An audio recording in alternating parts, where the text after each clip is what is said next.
Narito na ang mga nagbabagang balita sa oras na ito. Patay sa ambush ang 5 miyembro ng PNP 2nd Provincial Mobile Force Company sa Barangay Mother Poblacion sa Sharif Agwak, Maguindanao del Sur, Sabado ng gabi. Sa investigasyon, nangyari ang insidente pasado alas 9 ng gabi.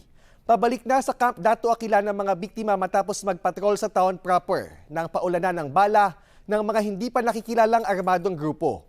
Naglunsad na ng hot pursuit operations ang otoridad laban sa mga suspect at inalerto na rin ang mga karatig na police stations para tumulong na mahuli ang mga salarin. Mariing kinondena naman ng Bangsamoro government ang insidente. Naglunsad na rin umano sila ng investigasyon at nakikipag-ugnayan na rin sa law enforcement agencies. Ginugunita ngayon ng Simbahang Katolika ang Palm Sunday o ang pagdating ni Jesus sa Jerusalem, na hudyat din ng pagsisimula ng Semana Santa. Sa Quiapo, dumagsa ang libo-libong mga debotong Katoliko sa Minor Basilica and National Shrine of Jesus Nazareno.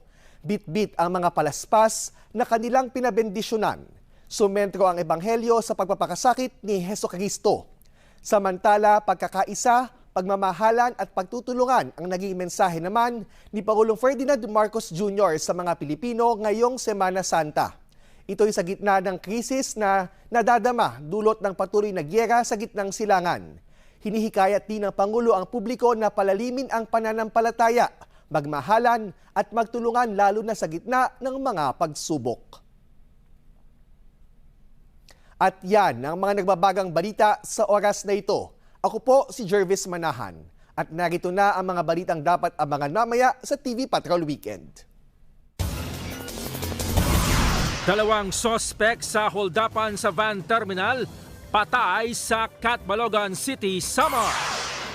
DTI, nilinaw na wala pang umiiral na price freeze sa kabila ng deklarasyon ng National Energy Emergency. Panukalang price cap sa presyo ng LPG, pag-aaralan.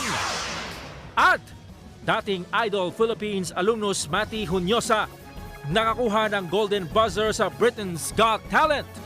Ang detalye mamaya sa TV Patrol Weekend.